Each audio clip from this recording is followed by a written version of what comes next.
नमः शिवाय। हर हर महादेव। आज हम बताएंगे घृष्णेश्वर ज्योतिर्लिंग के दर्शन की पूरी कहानी और उसका इतिहास और दर्शन कैसे करें और कहां पर स्थित है। तो इस वीडियो को पूरा देखिए, बहुत ही लाभप्रद वीडियो है ये। 5 मिनट में आपको संपूर्ण जानकारी प्राप्त हो जाएगी। ज्योतिर्लिंग में सबसे आखिरी ज्योतिर्लिंग जो है घृष्णेश्वर ज्योतिर्लिंग का नाम आता है। भगवान शिव का ये शिवालय व मंदिर जो है पूरे देश में फैला हुआ है, जिसका अपना बहुत ही बड़ा महत्वपूर्ण है। लेकिन सबसे ज़्यादा ज्योतिर्लिंग जो है महाराष्ट्र में स्थित है। 3 ज्योतिर्लिंग महाराष्ट्र में है, भीमाशंकर ज्योतिर्लिंग, घृष्णेश्वर ज्योतिर्लिंग और त्र्यंबकेश्वर ज्योतिर्लिंग। ठीक है, तो घृष्णेश्वर ज्योतिर्लिंग जो अगर आना है आपको, तो आप महाराष्ट्र के औरंगाबाद स्टेशन पे आ जाइए। और औरंगाबाद से लगभग 30 से 35 किलोमीटर पड़ता है दौलताबाद क्षेत्र, वहाँ पर स्थित है। और ऑटो से आ सकते हैं, ऑलमोस्ट 400-500 उसका किराया है। बोलने के लिए तो 700-800 भी बोलते हैं। बस की सुविधा भी उपलब्ध है। बहुत ही नेचुरल प्रदेश है, तो आपको नेचुरल स्थान, पहाड़ी, पेड़ पौधे, जंगल, बहुत ही सुंदर व्यू है। देखते हुए, बाहर का नज़ारा देखते हुए आप भ्रमण कर सकते हैं। तो इसका नाम घृष्णेश्वर कैसे पड़ा, इसके पीछे बहुत ही रोचक, सबसे भिन्न कहानी है। और एक बात और यहाँ पर बता देना जरूरी है कि पुत्र से संबंधित यदि आपको कोई समस्या है, संतान प्राप्त नहीं हो रहा है और आपका पुत्र की नौकरी नहीं लग रही है, कोई भी पुत्र को रोग दोष हो गया है, उसके लिए विशेष रूप से यह लाभकारी है। भगवान शिव की निश्चय ही कृपा होगी यदि आप भक्ति भाव से, संपूर्ण समर्पण से घृष्णेश्वर महादेव के दर्शन करेंगे, तो निश्चय ही आप कृपा के पात्र बनेंगे। जैसे कि इस कहानी के अनुसार हम समझ लेते हैं, घृष्णेश्वर ज्योतिर्लिंग जो है भोलेनाथ की अपार भक्त घुसमा का प्रतीक है। घुसमा के नाम पर ही घुसमेश्वर था, फिर बाद में घृष्णेश्वर हो गया उसका नाम। तो कहानी कुछ इस प्रकार से है कि दक्षिण देश में देवगिरी पर्वत के पास सुधर्मा नाम का ब्राह्मण था और अपनी पत्नी सुदेहा के साथ में निवास करता था। इनकी कोई संतान नहीं थी, इनके पास कोई संतान नहीं था, जिसके कारण दोनों पति पत्नी बहुत ही चिंतित रहते थे। ब्राह्मण की पत्नी ने अपने पति का विवाह सुदेहा ने उनकी छोटी बहन, उनका नाम था घुसमा, से करवा दिया। क्यों करवा दिया? क्योंकि यह विचार हुआ कि शायद छोटी बहन से जब भी शादी होगा तो पुत्र प्राप्त हो सकता है। और सुदेहा को कुछ पुत्र से जुड़ा हुआ कुछ बीमारी थी, जिसकी वजह से संतान नहीं हो पा रहा था। तो घुसमा शिव जी की परम भक्त थी। भगवान शिव की कृपा से उसे एक स्वस्थ पुत्र की प्राप्ति हो गई।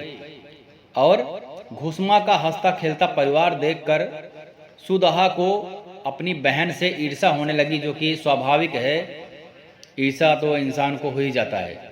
तो फिर क्रोध में आ करके उसने घुसमा की संतान की हत्या करके उसे कुंड में फेंक दिया। घुसमा को जब इस बात का पता लगा तो वह बहुत ही दुखी हुई और शिव जी की पूजा में रोज की भांति तल्लीन हो गई। उसका यह विश्वास था, भगवान शिव के प्रति अपार विश्वास था कि निश्चय ही भगवान भोलेनाथ इस समस्या को दूर करेंगे ही। महादेव उसकी भक्ति से अति प्रसन्न हो गए, यह देख करके कि पुत्र के वियोग में दुखी ना होकर के मेरी भक्ति में आनंद से मेरी पूजा कर रही है। एक माँ के लिए पुत्र ही उसका सबसे बड़ा सुख का कारण होता है। शिव जी के वरदान से घुसमा का पुत्र दोबारा जीवित हो उठा और कुंड से वापस आ गया। घुसमा की प्रार्थना पर भगवान शिव ने उसी स्थान पर रहने का वरदान दिया। भगवान घुसमा ने कहा कि आप यहाँ पर ज्योतिर्लिंग के रूप में विराजमान हो जाइए, जिससे भविष्य में कोई भी प्राणी आपके दर्शन करे तो आपकी कृपा का पात्र बने और उसका जो भी समस्या है वह आपकी कृपा से दूर हो। भगवान शिव ने कहा कि मैं तुम्हारे ही नाम से घुसमेसर कहलाता हूँ। यहाँ सदा निवास करूँगा और भविष्य में घुसमेसर के नाम से प्रसिद्ध हो जाऊँगा। प्राचीन काल में यहाँ घुसमा ने 108 नहीं 101 पार्थिव शिवलिंग बना करके पूजा की थी।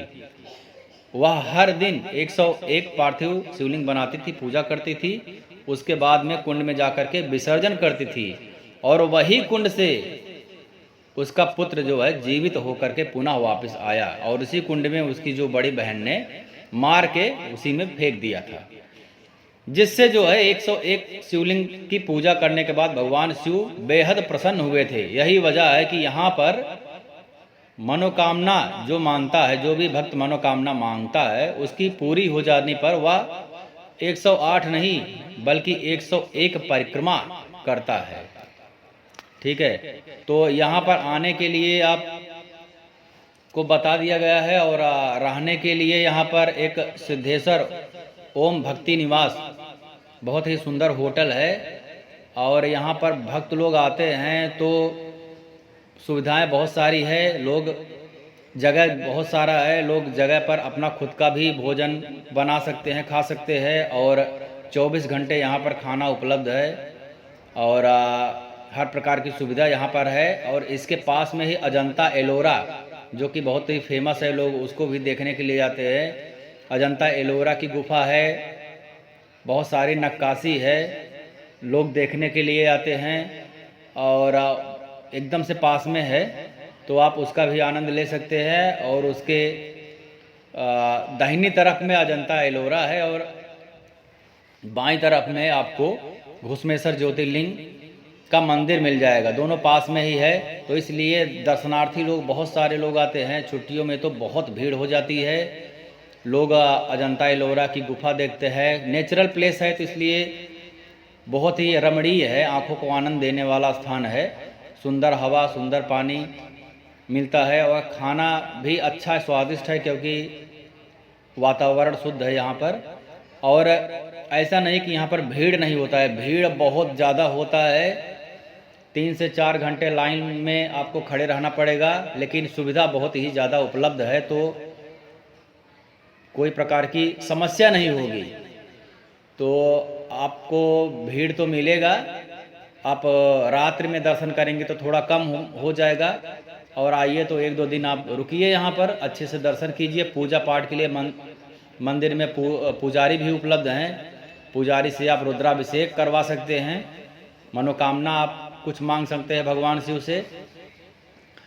और बहुत ही भारी मात्रा में भक्त लोग आते हैं, बोल बम ओम नमः शिवाय हर हर महादेव की नारा लगाते हुए लोग चलते हैं, तो बहुत ही अच्छा लगता है। भक्ति वाला वातावरण यहाँ पर देखने को मिल जाता है। एक और बात, गर्भगृह में जाने से पहले आपको अपने ऊपर के वस्त्र निकालने पड़ेंगे, स्त्री को नहीं, पुरुष को वस्त्र निकाल कर ही आप गर्भगृह में प्रवेश कर सकते हैं और दर्शन का लाभ उठा सकते हैं।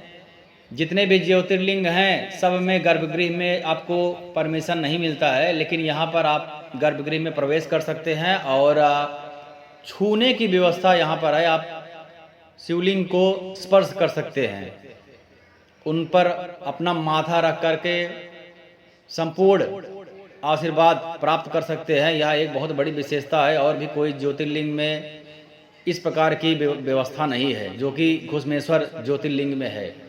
और पूरा प्रदेश जो है बहुत ही शांति भक्ति वाला वातावरण है, बहुत ही अच्छा पॉजिटिव वेव्स आपको मिलेंगे। तो सबसे अंतिम 12 ज्योतिर्लिंग में सबसे अंतिम ज्योतिर्लिंग है घुसमेश्वर ज्योतिर्लिंग। लोग कम ध्यान देते हैं, लेकिन यह बहुत ही पवित्र स्थान है और बहुत ही पॉजिटिव वेव्स है यहाँ पर। मंदिर में प्रवेश करते ही, मंदिर के पहले ही आपको बहुत ही आनंद और भक्ति वाला वातावरण आपको मिलेगा। आपके मन से जो विकार है, जो द्वेष है, जो जलन है, वह अपने आप ही समाप्त हो जाएगा। आप खुद अनुभव करेंगे, जैसे श्री धाम वृंदावन में है, वृंदावन में प्रवेश करते ही आपको आनंद की अनुभूति होती है। उसी प्रकार से घुसमेश्वर ज्योतिर्लिंग में भी ऐसे ही अनुभव हैं, भक्तगण ऐसे ही बताते हैं। तो आप जरूर आइए और दर्शन का लाभ लीजिए शिवलिंग ज्योतिर्लिंग को स्पर्श कीजिए, माथे पर लगाइए। इतना ज़्यादा आनंद, इतनी ज़्यादा व्यवस्था और कहीं भी ज्योतिर्लिंग में आपको नहीं मिलेगा। जयकारा लगा दीजिए जोर से और वीडियो को लाइक कीजिए, शेयर कीजिए। कमेंट में जय घृष्णेश्वर महाराज जरूर लिखिए। घृष्णेश्वर महाराज जी आपकी 9 वर्ष में जो भी मनोकामना हो अवश्य पूर्ण करेंगे। ओम नमः शिवाय। जय घृष्णेश्वर महाराज।